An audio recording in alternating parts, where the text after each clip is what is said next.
In February of 1993, a tragedy unfolded in the small town of Bootle, England, that would shock the world.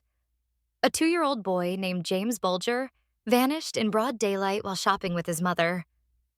The next day, police found a glimmer of hope in CCTV footage showing James walking out of the mall, holding hands with 2 young boys. But what seemed like a possible rescue turned into a nightmare beyond comprehension. What followed was a crime so shocking, so incomprehensible, that it shattered the innocence of an entire nation. This is the story of James Bulger, a story of betrayal, cruelty, and the devastating loss of a life that had barely begun. It was February 12th, 1993, a seemingly ordinary day. Denise Bulger had taken her 2-year-old son, James, to the New Strand shopping center in Bootle.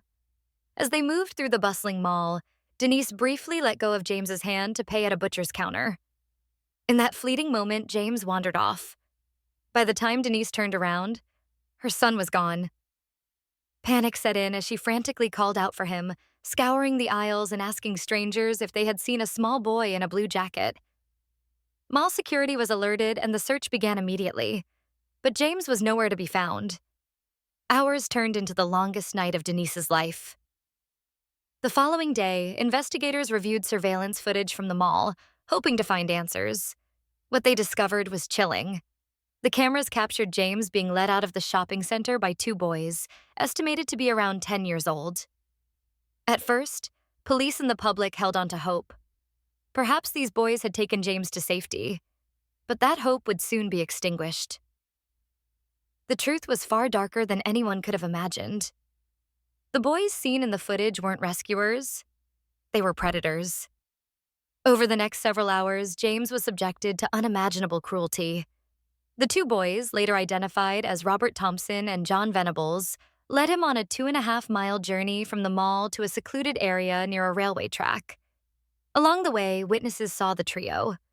Some recalled seeing James crying, others noticed the older boys pulling him or hitting him. When questioned, the boys lied, saying they were taking him home. No one could have foreseen what these 10-year-olds were truly planning. Their walk wasn't an attempt to get James to safety. It was the beginning of a nightmare.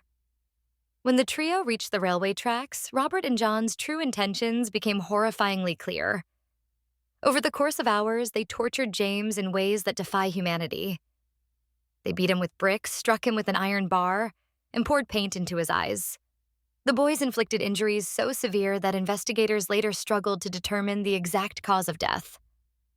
When they finally left James, his tiny body was placed on the tracks, positioned to make it appear as though he had been struck by a train. These 10-year-olds, driven by an unfathomable darkness, walked away as though nothing had happened. 2 days after James's disappearance, his body was discovered by local children playing near the tracks. The scene was so gruesome that even seasoned investigators were shaken. James had been mutilated to the point where determining the exact cause of his death was nearly impossible.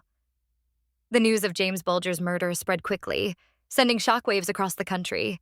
The community, and indeed the world, was left grappling with the question, how could 2 children commit such an atrocity? It didn't take long for police to identify and arrest Robert Thompson and John Venables. The boys, just 10 years old, became the youngest convicted murderers in British history. During their trial, the details of their crime shocked even the most hardened prosecutors. The pair showed little remorse as the court described the brutality they inflicted on James. In November 1993, both boys were convicted of murder and sentenced to indefinite detention. But even as justice was served, the public's anger and grief remained. How could 2 children, barely old enough to understand the world, commit such a heinous act? The murder of James Bulger left scars that will never heal. His family was devastated, and the community was left grappling with the loss of innocence. The case raised difficult questions about the nature of evil, the responsibilities of parents, and the capacity for violence in children. In the years since, the names Robert Thompson and John Venables have continued to haunt the public consciousness.